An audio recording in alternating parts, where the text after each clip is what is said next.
How life did you story. feel playing in the 1999 Champions League final without Paul Scholes and Roy Keane?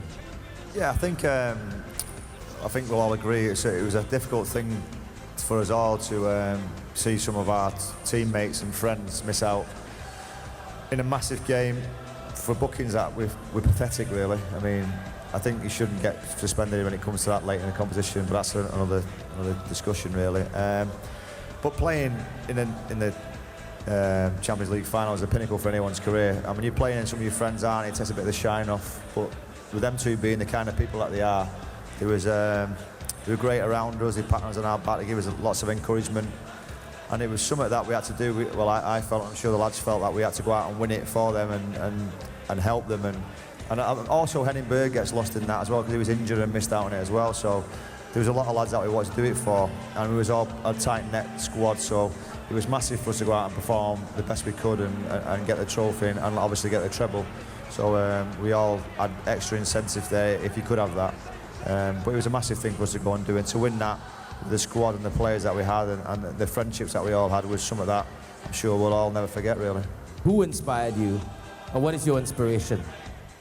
I think with sportsmen, things get lost in the newspapers and things about money and what you get paid and the things you can have and all the material things in life. But when you're a young person, I mean, like that young boy there with his kit on, Van Persie kit, all you want to do is play football and have fun, like Ryan said, and just enjoy your friendship with your friends, because football is a great part of life. It's not about making money and driving fast cars and having nice houses. It's about having friendships like we've all got. And the older you get, the more important that becomes. So my inspiration was to be the best that I could be, and that's the most important thing, is giving you all every time you go on a pitch, every time you train. And I was inspired by my parents, I was inspired by players that I played with to try and be as good as them, but I was inspired by players before me, the older players like Mark Hughes, Brian Robson, them kind of players. So my inspiration comes from trying to be the best that I could be and not disappointing people that had faith in me, really. What motivated you to continue your dream and achieving the result you have today? Yeah, I think it all stems from the manager, really, Sir Alex Ferguson. I think he has a theory about the minute you stand still and the minute you stop and look back on what you've done is it's time to move on. I think a club like Man United and a manager like we had, he encourages you to keep trying and get the next trophy, the next championship, the next European Cup, the next FA Cup. You know, never stand still, never settle for what you've got.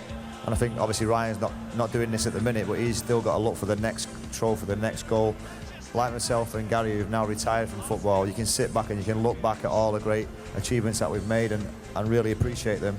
But I think when you're playing, if you do that, then your career's over, I feel. You know, there's plenty of players that win one trophy, win two trophies, and then they think, oh, I'm a great superstar now. I can do what I want. I can sit back.